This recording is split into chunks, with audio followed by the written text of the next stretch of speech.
Inflation now at the highest rate in 4 decades. It grew by 1% last month, surprising many analysts, and it now sits at 8.6%. The stock market also reacting big time, with the Dow plunging nearly 900 points. High prices for everything from groceries to gasoline continuing to drive those numbers. And new numbers tonight from AAA show the national average per gallon of gas is $4.99. So take a look at what we saw in Buckhead today. We spotted gas for $5.09 a gallon, taking Georgia over the $5 a gallon mark.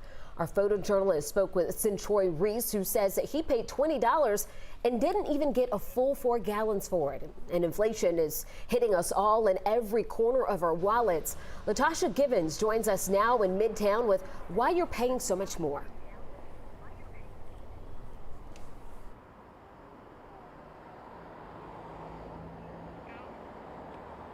The inflation report is alarming, and many financial advisors say we are just steps away from a recession.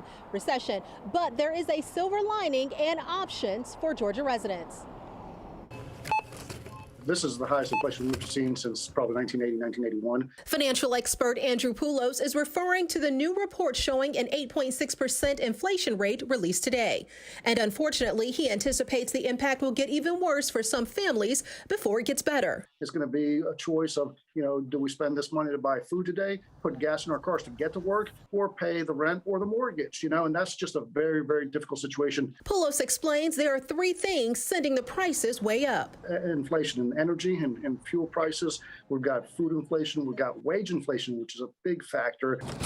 First, companies have to pay workers more. That's cutting into profits, especially for small businesses. And consumers are starting to cut back on buying and spending in order to save. Poulos says that is often the last straw before heading into a recession.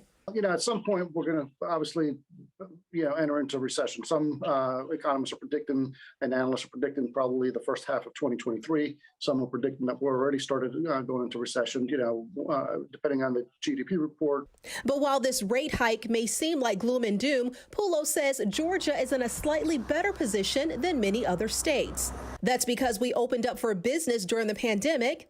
We also have a budget surplus and a low unemployment rate. So what are the takeaways for you at home? Well, Poulos says you can start to negotiate your monthly bills to ease some of that pressure. And if you have any extra money to save, you should do so now because you may need it sooner. And if you are not as impacted by the inflation, it's a great time to invest. And experts say if you can invest in federally established opportunity zones and in the metro that includes Stone Mountain and Lithonia. Back to you guys. All right, Latasha, thank you so much.